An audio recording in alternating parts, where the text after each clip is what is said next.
जिसने एमआईएम को तोड़ा है, क्या उस राजद को माफ करोगे? नहीं करोगे। तो अब सुन लो, सबने दिया है हमको चोट, अपनी पार्टी अपना वोट, सबने दिया है हमको चोट, अपनी पार्टी अपना वोट, सबने दिया है हमको चोट। अपनी पार्टी अपना वोट, बहुत हुई हाशिया बर्दारी, हिस्सेदारी, बहुत हुई झंडा बर्दारी, हिस्सेदारी, बहुत हुई झंडा बर्दारी, हिस्सेदारी, सबने दिया है हमको चोट। अपनी पार्टी अपना वोट। इस वक्त बिहार में जिसकी हालत सबसे बड़ी खराब है, इसको ये फिक्र है कि कारवा का क्या हुआ। हर कोई लड़ रहा है कि सरदार को, बिहार के बेईमान राजनेता, उसको बिहार के जनता की फिक्र नहीं है, बल्कि हर किसी को अपनी कुर्सी की फिक्र है कि हम कुर्सी कैसे पाए। लेकिन मैं समझता हूं कि बिहार की सारी पार्टियां अपने दल में एक मुख्यमंत्री का उम्मीदवार रखती है और अपने जीते हुए और हारे हुए लोगों को मंत्री बनाने का सपना देखती है, अपने कार्यकर्ताओं को ठेकेदार और रंगदार बनाना चाहती है।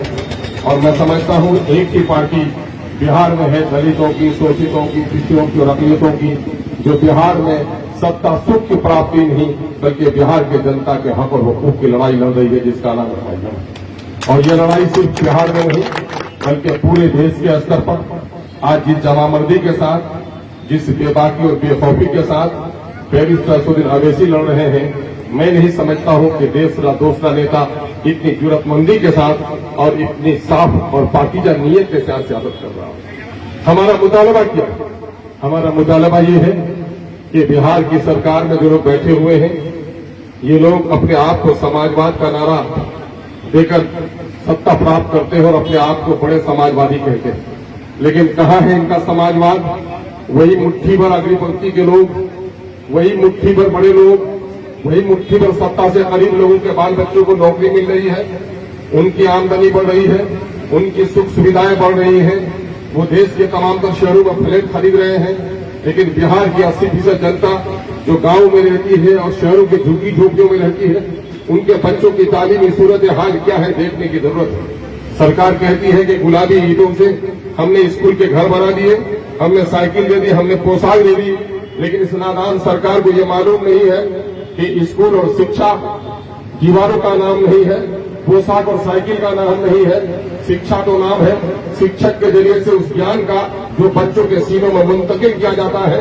इसने शायद कहानी नहीं पढ़ी होगी कि जब शांति निकेतन की स्थापना की थी टैगोर ने, कोई झोपड़ी भी नहीं थी, लेकिन संसार का सबसे बड़ा स्कूल था जहां दरख्त के छावनी में संस्कार बच्चों को दिया जाता था और टीचर बच्चों को पढ़ाया करते थे।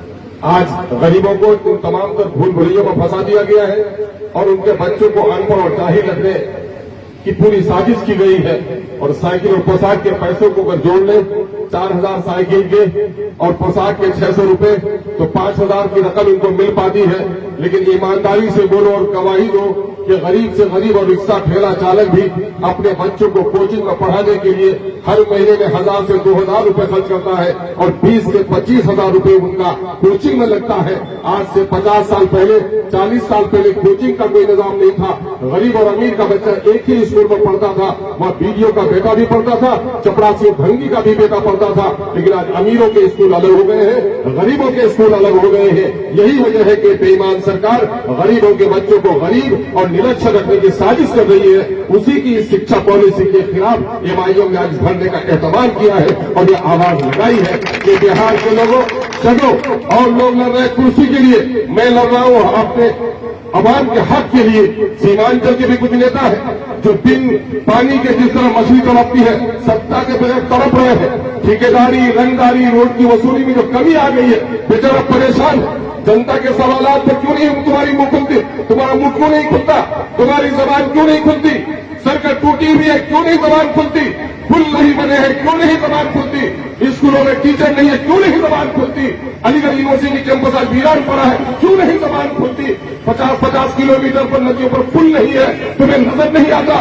सड़कें टूटी है, घर कट रहे हैं, नदियों में बस्तियां विलीन हो रही है, लोग बेघर हो रहे हैं। ये मुद्दे तुम्हारे मुद्दे नहीं है, ये सिर्फ मुद्दे इसलिए है कि तुम तड़प रहे हो कि तुम्हारी रंगदारी पर रोक लग गई है। हालांकि रात को छुपकर डाके डालते ही हो, लूटते ही हो लोगों। मैं आपको बताना चाहता हूं कि मौजूदा वक्त सीमांचल के नौजवानों, मेरी नाकें हम उन अभ्यर्थियों का शुक्रगुजार है जिनकी एक बड़ी तादाद यहाँ आई है। लेकिन मैं बता देता हूँ, शेर बहुत पुराना है, लेकिन उसकी मानवीयत रहती दुनिया तक कभी कम नहीं होगी। ये खामोश मिजाजी तुम्हें जीने नहीं देगी। इस दौर में जीना है तो कोहराम मचा दो।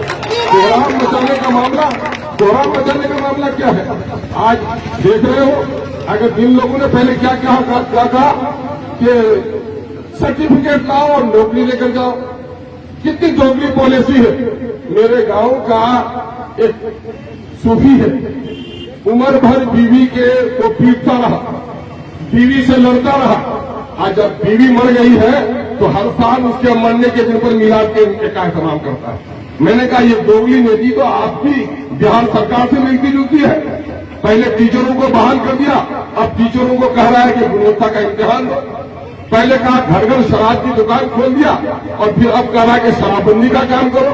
लगता है कि नीतीश जी ने गांव के उसी बिगड़े हुए शख्स से ये सबक सीखा होगा कि आपने पहले क्या कहा कि तुम सीटें ले लो, सेंट्रल टीचर्स एलिजिबिलिटी इम्तिहान में तुम पास कर जाओगे तो तुमको हम टीचर बना देंगे। स्टेट लेवल का जो टीचर का टेस्ट होगा तुम दे दो तो हम तुमको टीचर बना देंगे। नतीजा ये हुआ कि लाखों लड़के सीटेट और बीटेट कर लिए, लाखों बेटियों ने सीटेट और बीटेट कर लिया। अब ये समझा बेटा के बाप ने समझा बेटा मेरा तो टीचर हो गया, रिश्तेदारों ने भी समझा कि नौजवान तो टीचर हो गया, किसी ने अपनी बेटी का और अपने बहन का रिश्ता कर दिया। और नीतीश कुमार जी, पता है आपको कि इस सीटेट और बीटेट के नौजवानों को आप बहाल नहीं करेंगे तो कितने रिश्ते उजड़ जाएंगे, कितने नौजवान फांसी के फंदे में लटक जाएंगे, कितनी बेटियां जहर खाने पर मजबूर हो जाएंगी, जिनका रिश्ता टूट जाएगा। उसका जिम्मेदार कौन होगा? उसका जिम्मेदार आप होंगे। आपको समझना होगा, पहले हमारे सीटेट और बीटेट के लोगों को बहाल कर लो, उसके बाद जो पॉलिसी लानी हो लाओ। तरीका यही होता है कि पहले से जो कानून नाफिज होता है उस कानून के मुताबिक जो फैसला हो गया होता है उसके बाद नया कानून नाफिज होता है। अगर सीटेट और बीटेट के लिए आपने ये भी नहीं किया कि साहब सीटेट और बीटेट चलो बहाल हो कर लिया है, आपके इम्तिहान का टेस्ट दे दिया। आप आईएएस, बीपीएससी, यूपीएससी और बीपीएससी दो बड़े इम्तिहान हैं, एक केंद्र राष्ट्रीय स्तर पर, एक राज्य स्तर पर। मैं कहता हूं कि क्या आज से 10 साल पहले जो यूपीएससी का इम्तिहान पास किया है उसकी बुनियाद पर जो आज डीएम बना है, एसपी बना है, क्या आज वो इम्तिहान दे सकते हैं? आज इम्तिहान देकर तो पास कर पाएंगे? मैं तो खुद माननीय मुख्यमंत्री जी को कहता हूं कि माननीय मुख्यमंत्री जी, आपने इंजीनियरिंग का इम्तिहान पास किया है, ईमानदारी से बोलिए क्या आज आपको इंजीनियरिंग के इम्तिहान में बैठा दिया जाए, कोई एक सब्जेक्ट भी आप पास कर सकते हैं क्या? तो एक सब्जेक्ट आप पास नहीं कर सकते। तो आप ये बताइए कि 10 साल, 12 साल, 15 साल जिन्होंने पढ़ाया है, पढ़ाने में गुणवत्ता आ गई है। यूपीएससी का इम्तिहान जिन्होंने आज से 10 साल पहले पास किया है वो आज प्रतियोगिता का इम्तिहान पास नहीं कर सकता। लेकिन मैं समझता हूं कि शासन प्रशासन चलाने में उस अफसर की बड़ी सलाहियत बढ़ गई होगी।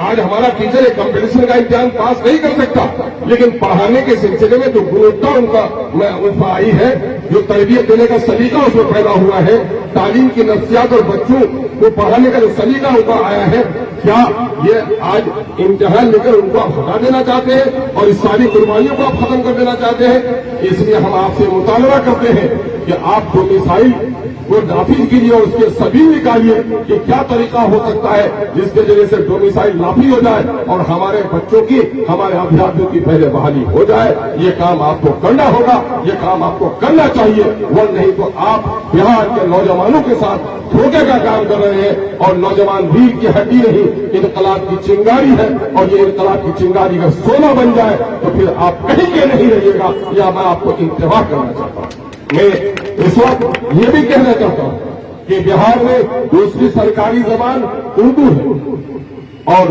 मादरी जबान है एक बड़ी आबादी। तकरीबन बिहार में 14 करोड़ की आबादी के दरमियान में 5 से 7 करोड़ आबादी उर्दू समझती है, उर्दू पढ़ती है, उर्दू बोलती है, और तकरीबन यहाँ पर 3 करोड़ आबादी की जबान मादरी जबान है। और देश का आइन और दस्तूर ये कहता है कि प्राइमरी एजुकेशन उसकी मातृ जबान में दी जाए।